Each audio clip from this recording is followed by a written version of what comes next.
entendez le tam-tam? Vous l'entendez? Ah, et le tam-tam, on va voyager où? En Afrique. Il était une fois, en Afrique, un village où les animaux parlaient. C'était il y a très longtemps. Le chef de ce village était un lion qui se faisait du souci, mais pour rien du tout quelquefois. Mais là, en fait, il se faisait du souci pour son village. Il avait peur que le village n'ait pas assez de nourriture. Et une nuit, le lion, il fait un rêve. Il rêve qu'il marche dans la forêt, qu'il se promène, et tout d'un coup, au milieu de la forêt, il se retrouve nez à nez avec un arbre gigantesque, un arbre exceptionnel comme il n'a jamais vu de sa vie. Et sur cet arbre, savez-vous ce qu'il pousse? Il pousse des fruits et des légumes, des pommes, des poires, des bananes, des carottes, des pommes de terre, des patates douces, des cerises et je ne sais quoi. Tous les fruits et légumes que vous pouvez imaginer. Et dans son rêve, il se dit, ce serait ça la solution pour mon village. Enfin, de la nourriture pour tout le monde. Et il se rendort. Et le lendemain, quand il se réveille, le lion, il se souvient de son rêve. Et il sent en lui, il est persuadé, il est certain que cet arbre existe. Il existe vraiment. Alors il prévient le village, il se prépare pour partir à l'aventure et pour aller à la rencontre de cet arbre extraordinaire. Et il faut une journée au lion pour aller à la découverte de cet arbre. Il marche de son pas habile et souple et élastique. Et au bout d'une journée, il trouve l'arbre au milieu de la forêt. Il est comme dans le rêve, cet arbre. Il est gigantesque, il est immense. Et puis, il y a tous les fruits et légumes qui sont sur les branches, qui sont suspendus aux branches. Mais qu'est-ce qu'il est content! Enfin le bonheur! Enfin trouver une solution pour nourrir mon village. Et là, tout d'un coup, l'arbre se met à lui parler. « Ô roi, je sais pourquoi tu es venu jusqu'à moi. » dit le lion. « Je peux t'aider, répond l'arbre. Je peux nourrir tout ton village. » « Mais comment, dit le lion, j'ai mis une journée pour venir jusqu'à toi. Je ne peux pas te déraciner, je ne peux pas te transporter. » « Pas besoin, dit l'arbre, tu n'as pas besoin de me déplacer. Il suffit que tu retiennes mon nom, que tu rassembles ton village sur la place du village et que tous ensemble, vous répétiez 3 fois mon nom. »« Ah, dit le lion, mais quel est ton nom ? » ?»« Je m'appelle Ouagadou Gomébé. »« Ouagadou Gomébé, dit le lion. »« D'accord, merci, je me rappellerai. » Et pendant toute la journée que dure le voyage de retour du lion, il se répète le nom, tout en marchant de son pas élastique et souple. Ouagadou Gomébé. Ouagadou Gomébé. Ouagadou Gomébé. Oui, vous pouvez aussi faire à la maison. Et à la fin de la journée, il arrive vers le village. Ouagadou Gomébé. Il passe le petit pont. Ouagadou Gomébé. Aïe! Une immense épine traverse la patte du lion qui rugit de douleur. Et là, pendant 2 secondes, le lion réfléchit aux mots. Qu'est-ce que c'était de nouveau? Ouagadou, Ouagamé. Ah! Le lion, il a oublié le nom. Alors il se dit qu'il faut envoyer un autre animal. Un animal qui retiendrait facilement le mot, un animal qui aurait une grande mémoire, un animal, vous savez vous, un animal qui tient même les choses, qui retient les choses pendant des années. Vous avez trouvé? Oui, un éléphant. Alors l'éléphant se prépare pour son voyage. C'est clair que l'éléphant, il n'a pas l'agilité et la souplesse du lion. Il marche un peu plus doucement, un peu plus lourdement. Il met tout de même 1 semaine pour arriver jusqu'à l'arbre.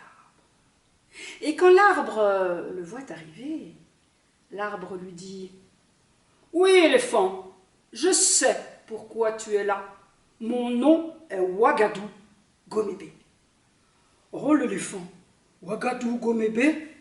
D'accord, je retiens. » Et pendant toute la semaine, pendant tout le trajet du retour, alors que l'éléphant a une excellente mémoire, ah ben même, il répète et il répète « Ouagadou Gomébé, Ouagadou Gomébé. » Il arrive en vue du village au bout de la semaine.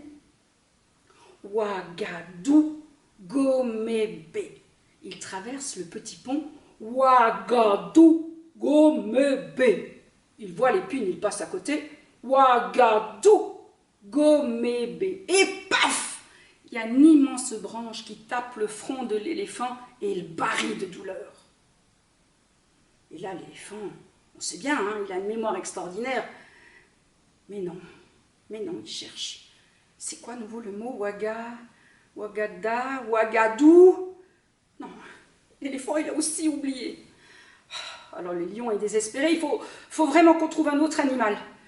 C'est pour sauver le peuple. Alors on entend une petite voix. Moi, je vais y aller. Et on regarde, c'est la tortue. Et là, tout son cœur lui dit, non, mais t'es trop petite. Et t'es trop lente. Non, je vais y aller. Et elle insiste. Et on lui donne sa chance. Et la tortue, vous le savez très bien, elle ne marche pas aussi vite que le lion, ni l'éléphant d'ailleurs. Elle est lente. Alors, il ne lui faut pas 1 jour, ni 1 semaine. Il lui faut 3 mois pour arriver jusqu'à l'arbre. Et l'arbre l'accueille. Oui, je sais, tortue, pourquoi tu es là. Je m'appelle Ouagadou Gomébé. Ah, merci, dit la tortue. Ouagadou Gomébé. Au revoir. Et pendant tout le trajet de retour, qui dure tout de même 3 mois, 3 longs mois, la tortue répète Ouagadou Gomébé. Ouagadou Gomébé. Ouagadou. Oh là là, pendant 3 mois. Et elle arrive enfin à l'entrée du village. Ouagadou Gomébé. Elle passe le petit pont. Ouagadou Gomébé. Elle voit l'épine qui a blessé le lion. Elle passe à côté. Ouagadou Gomébé. Elle passe sous l'arbre qui a blessé l'éléphant. Elle est petite. Ouagadou Gomébé. Et elle voit une mare d'eau qu'elle évite heureusement, puisqu'elle marche tellement lentement qu'elle a pu voir la mare d'eau à l'avance. Autrement, elle aurait pu s'embourber. Alors, elle contourne la mare, tout doucement, sans tomber, et ça lui prend tout de même 1 semaine. 1 semaine pour contourner la mare. Et enfin, elle arrive au village. Ça y est, je le sais le nom, c'est Ouagadou Gomébé. Alors le lion rassemble tout le village sur la place centrale et tous en chœur répètent 3 fois. Vous aussi, vous pouvez le faire à la maison avec moi. Ouagadou Gomébé, Ouagadou Gomébé, Ouagadou Gomébé. Et à ce moment, surgit de la terre une petite plante verte qui se transforme en tronc, et ce tronc devient gigantesque, énorme. Et de ce tronc poussent des branches, des feuillages et des fruits et des légumes, des pommes, des poires, des bananes, des figues, des carottes, des pommes de terre, tous les fruits et légumes que vous pouvez imaginer. Alors le roi, il est heureux. Le lion, il dit « Enfin le bonheur pour mon village !» Allez, vite chercher des paniers, nous allons tous nous allons tous remplir ces paniers. Et on remplit les paniers, ils sont bondés. Et le lion, je vous avais bien dit qu'il était de nature inquiète. Et il réfléchit 2 minutes. Oui, mais quand on n'aura plus de fruits et légumes, quand on aura tout récolté, qu'on aura tout ramassé, comment est-ce qu'on va faire? Je sais, vous allez récupérer tous les noyaux, tous les pépins, toutes les graines, et vous allez les planter dans les champs aux alentours. Et tout le monde exécute ce que le roi lion a décidé. Et on plante, et on sème, et finalement, des fruits, des légumes poussent, grandissent. Il y en a tellement de fruits et légumes qu'on peut en offrir au village d'à côté. Et on peut aussi en offrir au village d'à côté. Et encore à celui d'à côté. Il y en a tellement à profusion des fruits et légumes qu'on peut en offrir au monde entier.